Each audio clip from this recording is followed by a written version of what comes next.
Yes, everyone probably is aware that today is both Easter Sunday and April Fool's Day.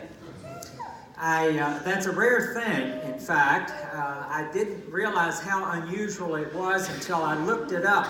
The last time that occurred was in 1956. Now, the next time it occurs will be 2029. So it looks like this is my one shot at preaching an April Fool's Day Easter sermon. So it's kind of the low-hanging fruit, you know. It's something probably a lot of preachers are preaching on, but hey, it's my one chance, so I'm going to do it today. Actually, maybe it's appropriate. Maybe this is an appropriate theme for Easter. The physical resurrection of a dead person is about as unlikely, about as ridiculous, about as foolish an idea as anyone can imagine. This whole story of Jesus' life and his death seem rather implausible at best, but then this resurrection part seems practically impossible. There are reasons that those who were looking for the coming of the Messiah missed him. And many of them did, in fact, most of them did. Jesus just did not seem to be Messiah material. You know the story. He was born of very poor, uneducated parents in a tiny village in a country that was not prominent and was under the rule of the Roman Empire. He traveled mostly into small villages and the countryside. He preached to groups, not huge audiences. He didn't go to major cities except Jerusalem, and that was mostly at the end of his life. And he taught some strange things. He taught that it's not important just to keep the law, but that we need to go beyond the law.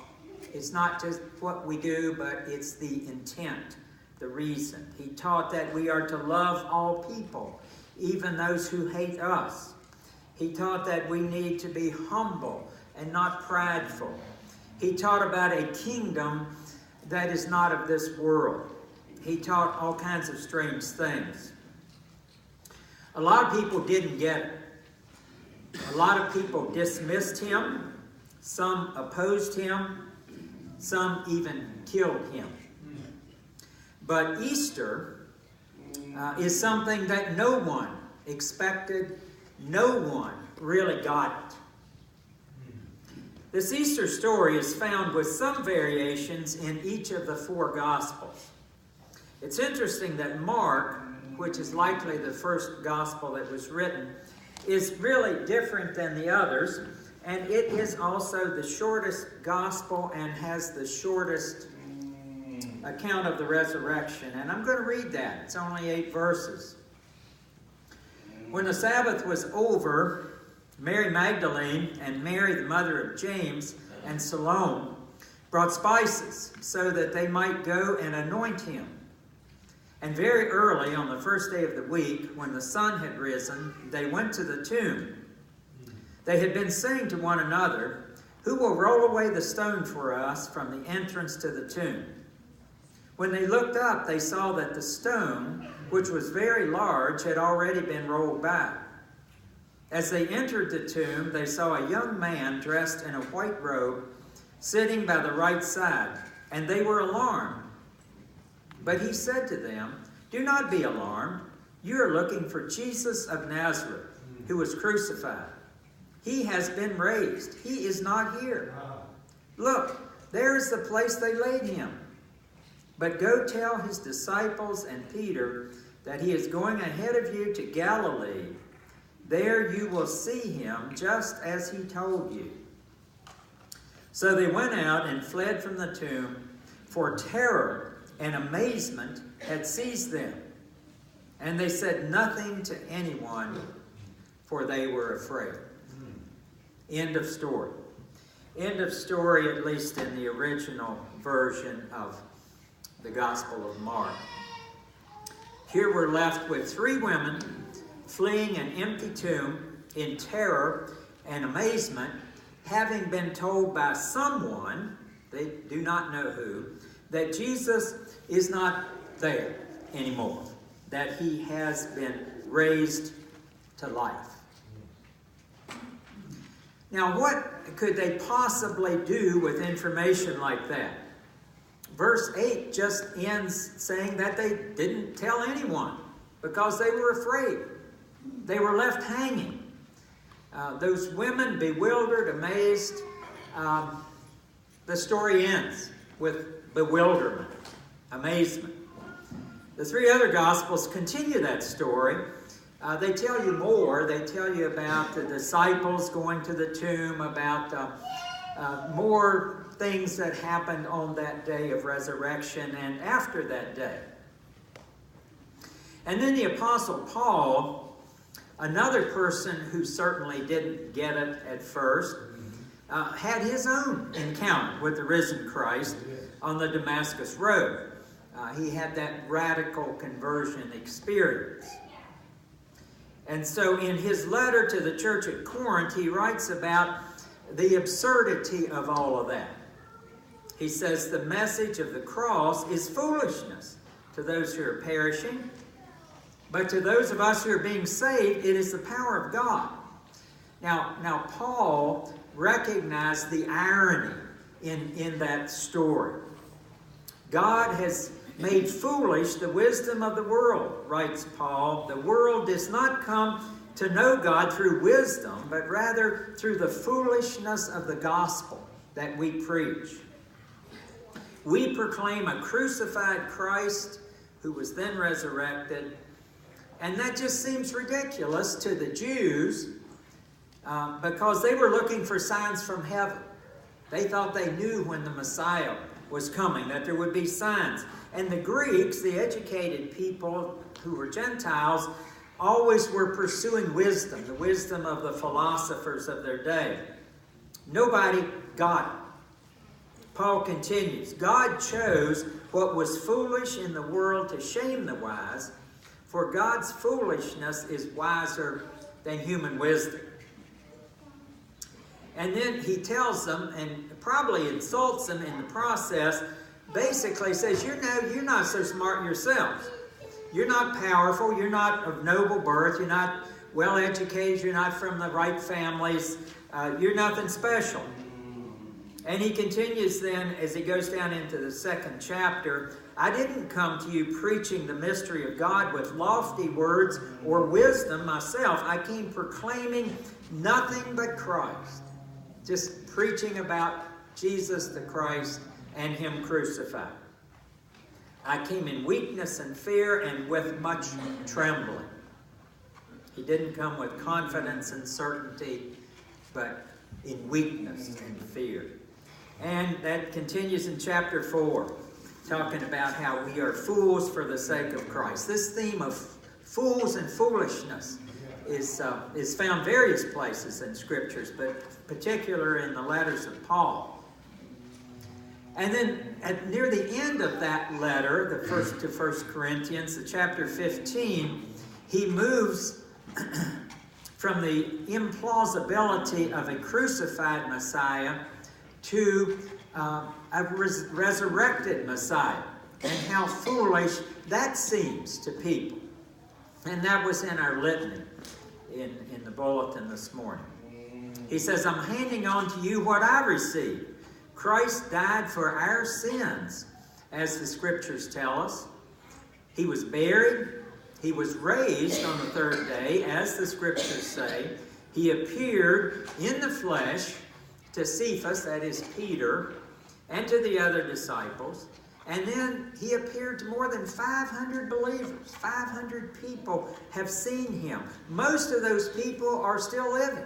The implication is you can look them up. You can go talk to them. You can hear their story. This was written several decades later, but most of those people are still alive. If you want proof, go ask them. He says he also appeared to James, that was Jesus' own brother, James, who became head of the Jerusalem church, and to all of the apostles, and then finally he appeared to me. Paul himself had an encounter with the resurrected Christ, a spiritual encounter. Now, notice how Paul presents his case here. He's presenting a case for Christ, we might say. And he uses a series of ifs. If Christ is proclaimed as raised from the dead, how can some of you say there is no resurrection of the dead? And if the dead are not raised, then Christ has not been raised, which means that your faith is futile, you're still in your sins, you are without hope. If, again, if for this life only you had hope in Christ, you are just pitiful.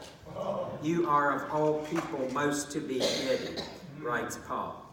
But then after that series of ifs, those things, he states, but in fact, Christ has been raised from the dead. So for Paul, this is not a matter of speculation. This is a fact. Amen. And he says, we have witnesses. Go ask them. And he says, I had my own encounter with the risen Christ myself. I'm a witness too. So, unfortunately, we don't have those witnesses around anymore. It's a bit different for us. And even though Paul says it's a fact, I guess we can't really prove it. And so, who's being foolish here?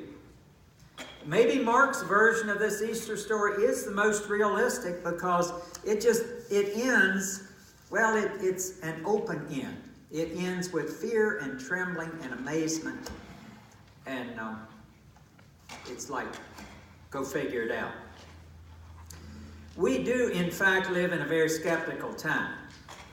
The Christian faith and church attendance are in steady decline in our part of the world. There are parts of the world where Christianity is doing quite well and growing. The number of nuns is increasing. I'm not talking about Sister Jean and her crew. I'm talking about the N-O-N-E nuns. People who, when they do a survey and ask your religious preference, write none. That number is increasing quite a bit. There are many people in our sophisticated society who do not accept the reality of resurrection. Although it's interesting that many skeptics have a high regard for Jesus. They think he was a great moral teacher. They just doubt his divinity. And they certainly doubt his resurrection. I have been listening to a sermon series from Andy Stanley.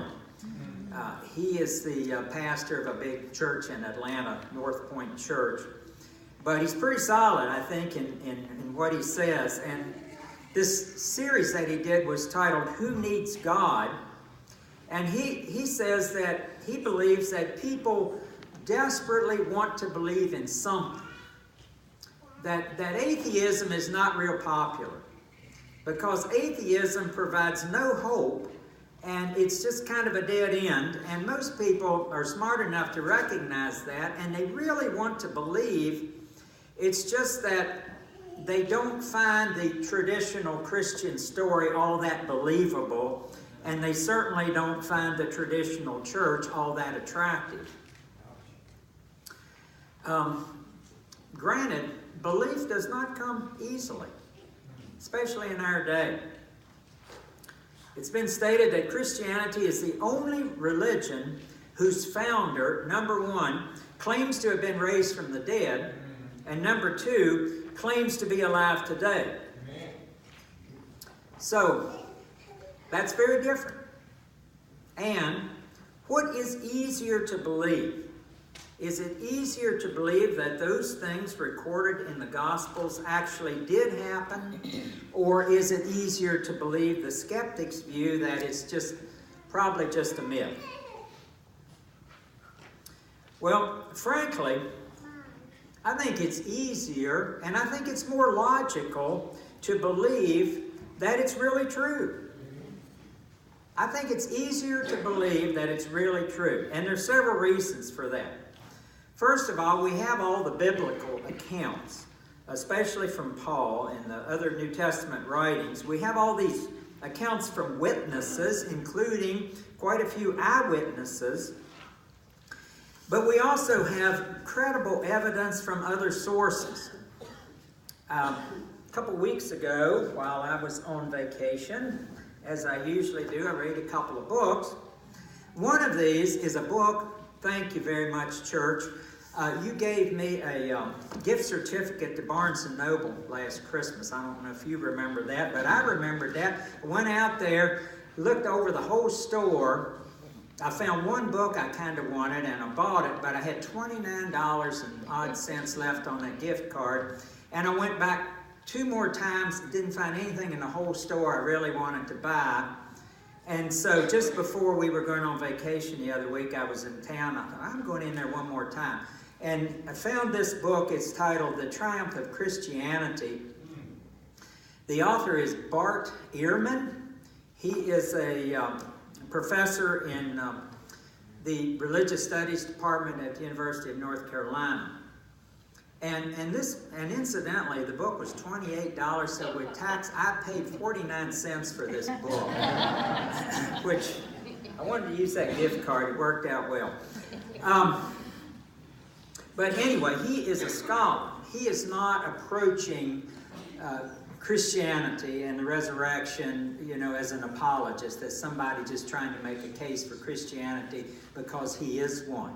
He states that he grew up Christian. He really doesn't say anything about his present faith in the book, but it's more of a scholarly treatment of how Christianity grew from about 20 people, he says, in the year 30 AD or BCE, Christian era, to, by the year 400, approximately 25 to 35 million. Now, how can that happen? And he gives all kinds of statistics, and he talks about, the Roman Empire. He talks about Emperor Constantine becoming a Christian. He talks about all of that stuff. But it's still an amazing story, how you go from, in the year 30, about just the disciples, just that close group, maybe 20. And you go on to, by the year 100, you probably have, they estimate 7,000 to 10,000 Christians.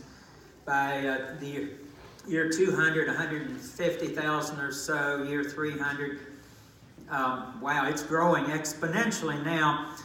You get up to 300, 2.5 to 3.5 million. And then Constantine comes along, 312, and declares Christianity legal, and later becomes the official religion of the empire.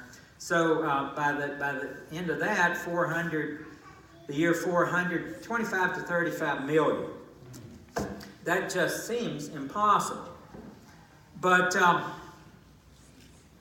it happened. I mean, we know that it happened. We know that it happened. That's not statistics that come from the Bible. That's from other sources. But it's just true. And we know that at first Christianity was a persecuted religion, that some of the emperors more than others persecuted Christians, but that numbers of them died through martyrdom. Tertullian, who was a Christian theologian about the year 200, stated that the blood of the martyrs is the seed of the church.